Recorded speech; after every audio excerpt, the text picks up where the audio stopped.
So, you say you're from the future and an evolutionary descendant of humans. You also say you're a different species. So, which one is it? Are you a descendant of humans or not?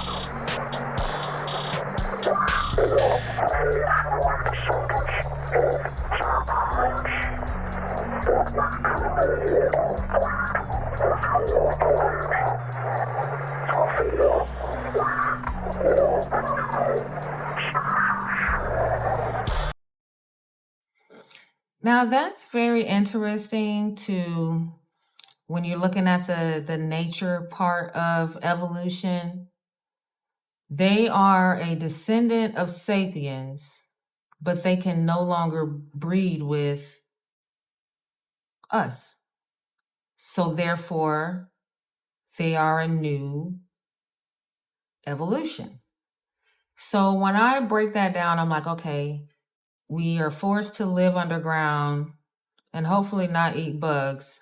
But I'm thinking that it's going to go to like us eating bugs.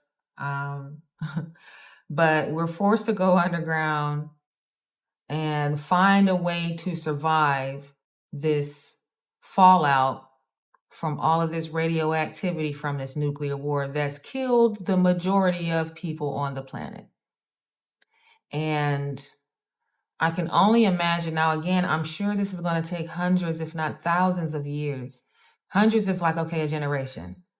I don't know if we'll still be able to live as long as we usually live, living underground for the most part. But if we are living underground and we continue to procreate, have children, nature is going to adapt to the conditions of life to ensure that this new life that's passing through will be more adapted to the conditions. And how does your body know that? I don't know. I feel like they did say something about like our DNA is going to be a little bit manipulated by the radiation. So that could be a cause. But also just the fact that, okay, we're no longer getting sunlight. So that is going to cause other deficiencies. And, you know, being above ground, you have all this space, and maybe it's the sun and the moon and the air quality, whatever it is that allows us to look the way that we look right now. But say you're underground for 100, 200, 300, 400 years. Now, this is generation after generation. They're being born underground, no sunlight. Would their eyes need to be bigger? Probably.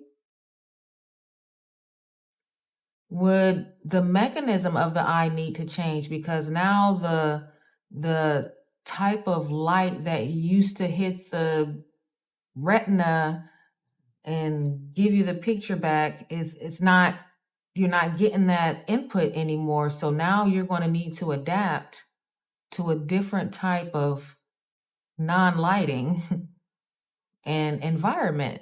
So I can see that over hundreds and hundreds of thousands of probably thousands of years, and I don't know, I would say maybe like 800 years, we're going to end up with the big eyes.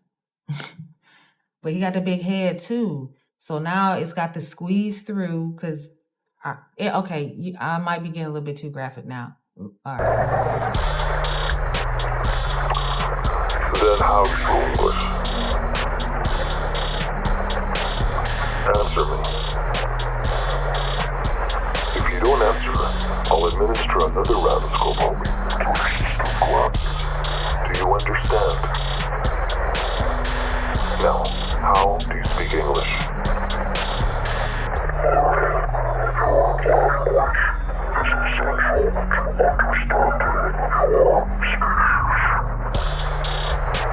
So you just picked up English, just like that, because you're so smart, right?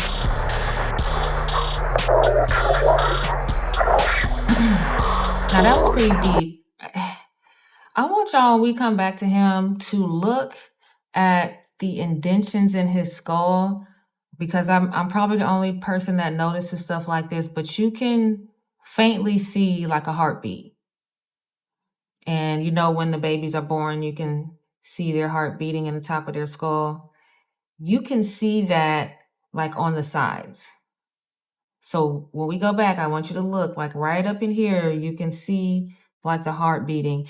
And then I just wanted to add that the fact that you have to live underground, maybe over time you don't need hair anymore. Maybe it's not cold and you're not getting the vitamins and minerals that will produce hair, whatever that is, keratin or something.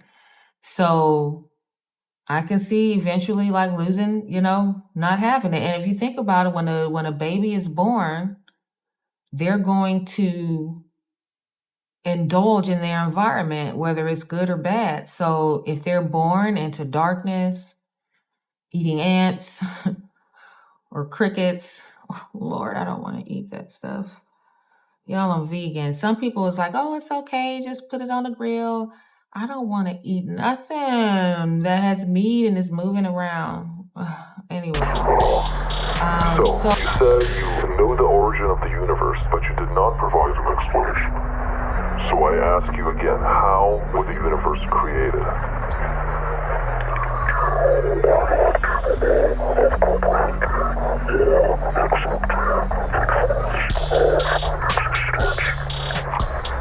Answer the question.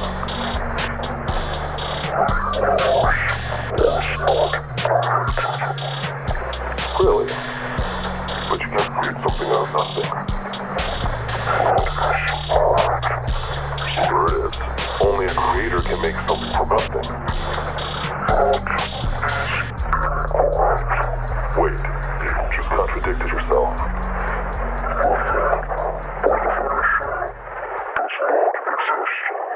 So,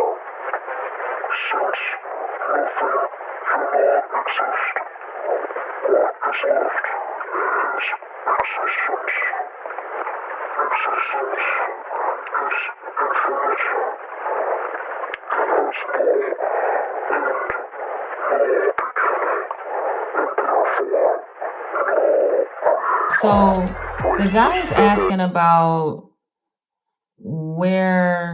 how was our world created? And my cousin is like, look, the world was not created out of nothing. There was always something. It's just, like I said, you're not going to be capable of understanding and accepting. So when I told you that, you ain't believe me. And now I'm telling you the truth and you still don't believe me. So where does that leave you? Because I knew you was going to be like this. Wait, but you said there's an origin to the universe. There it is. I caught you in a lie.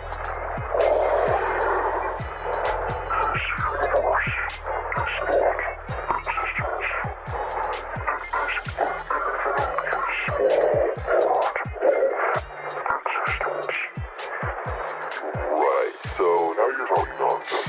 I'm Again. still trying to figure this one out. Because there has been existence, maybe this little energy ball that I believe in, that there is no creator of it. It just is. What people say about God in this dispensation that I'm living in,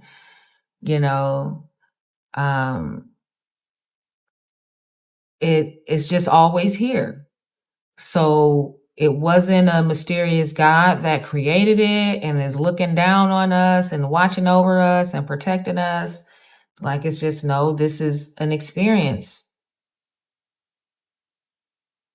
And you do wonder, like, okay, well, what is the meaning to life? Well, he said you give it, that's a human construct. It's what you say it is. You the one made up meaning. So you think the cricket or the bird, what's the meaning of their life? Okay, if it's a mama bird, she about to have some babies and then she gonna build a nest and then she gonna go get the worm and bring the worm. That's her meaning.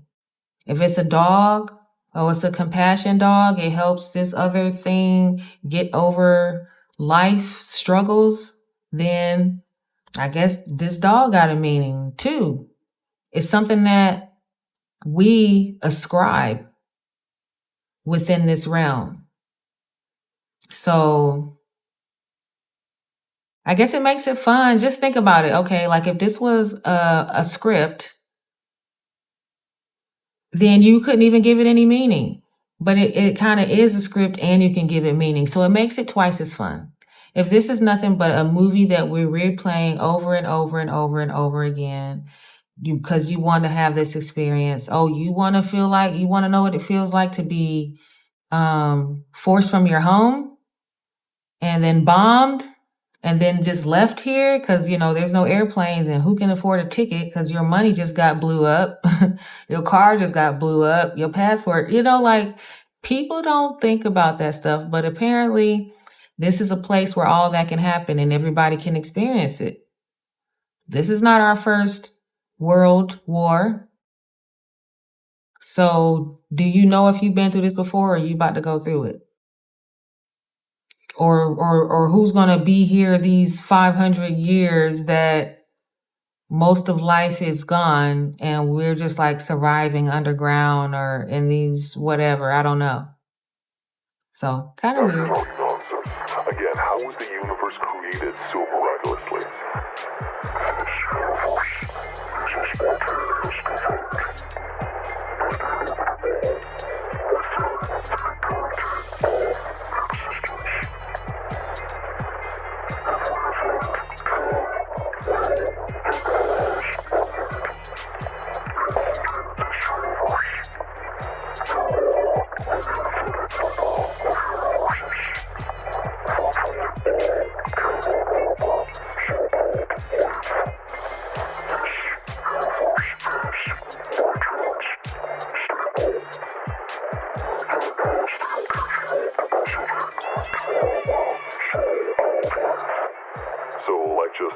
Now, this part is very intriguing for me. Multiple universes.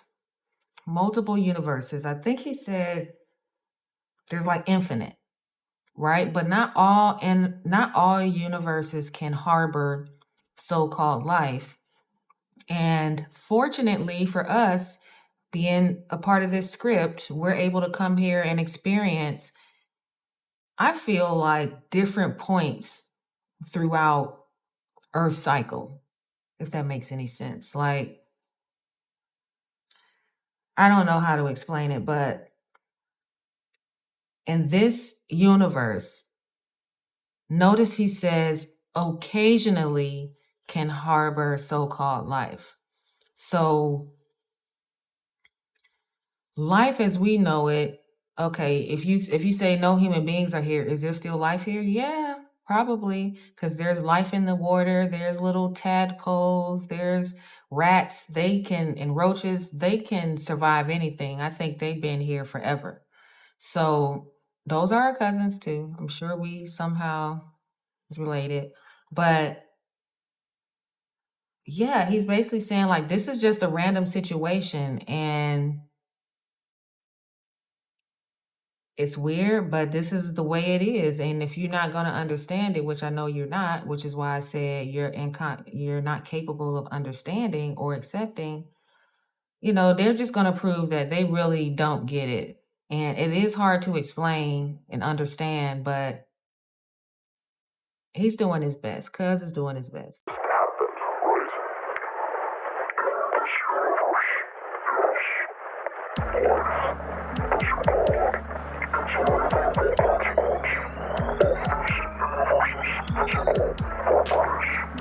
So are you telling me we're just random?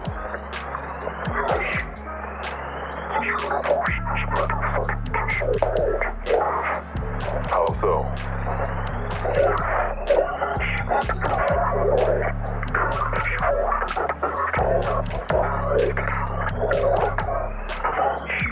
Such as?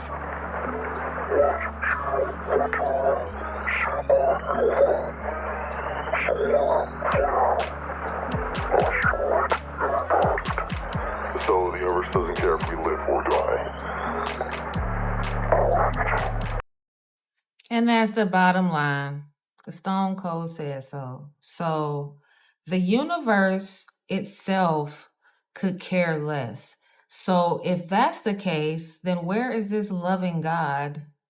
That is the part for me. Where is the loving God? If the universe could care less,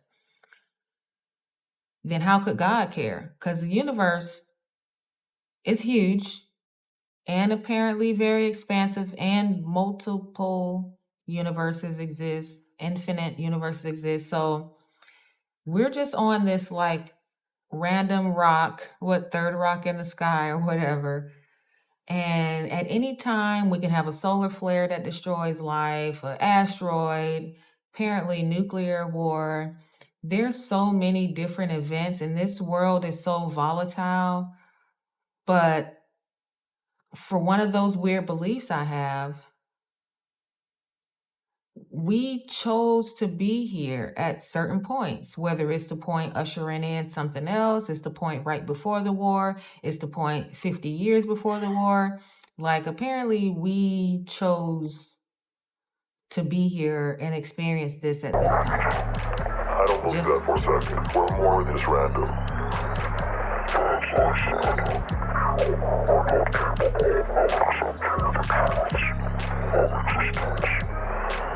So, if we're just random, then there's no meaning to the universe.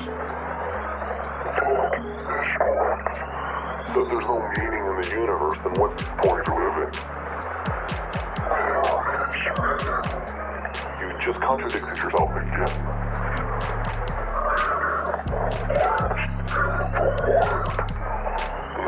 No, you can't live a full life. You can't live a life at all. Do you think that meaning is somehow made up?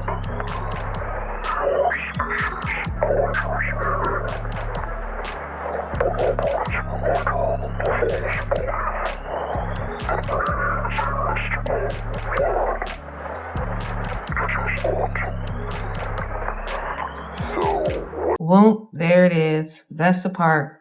That's the part right there. So it's okay, and maybe it's even useful as a human, just like any other life species, to conjure up a meaning for your life and then say, okay, well, this makes me feel good. This makes other people feel good. I feel like this is what I'm supposed to do. I feel comfortable. I feel like I'm in my flow. I know what that feels like, because there's certain things that I can do where I'm in my flow. And then there's certain things that I'm kind of like forced to do because I need money to flow. And those don't always coexist.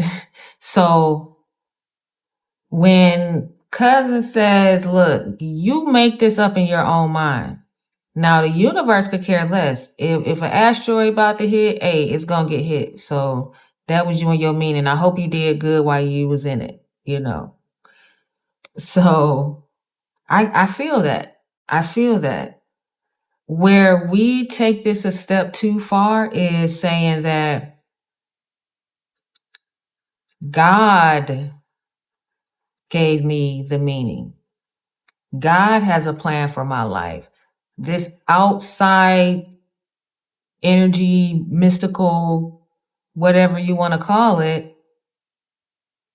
made me in his image, and I'm supposed to be, a doctor at the biggest general hospital. Like, I don't know what the thought pattern is, but some people still believe that. And I feel like this is where, because we're still stuck in this